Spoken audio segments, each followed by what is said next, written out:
This is the Nissan Leaf, the first generation, and this is the EV, so it doesn't have a lot of things that should be serviced. Like, it has no oil in the engine, it has no spark plugs, no timing belts or whatever.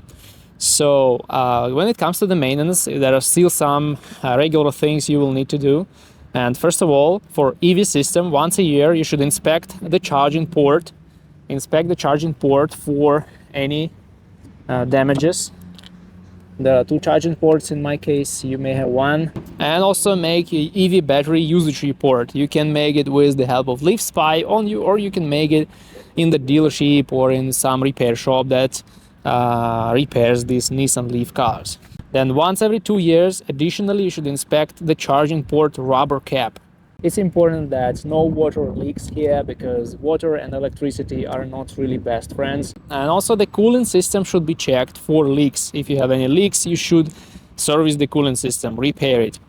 Then the coolant, it should be initially changed after 125,000 miles. Or 15 years, and after that once every 50,000 miles. So this is also important to remember, to change the coolant with a proper interval. Use only Nissan Long Life Coolant Blue, otherwise you may have problems with the coolant systems that are very important for these vehicles. And then the brake fluid should be changed once every 2 years or 30,000 miles. But actually you can use the brake fluid testers, and if it still doesn't contain a lot of water, you can keep using the brake fluid.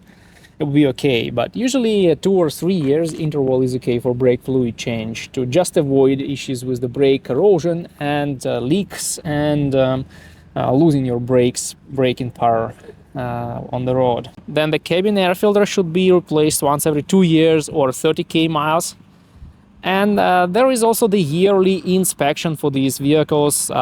You should inspect brakes, reduction gear oil, and then once every 2 years you should inspect steering and suspension. And that's all.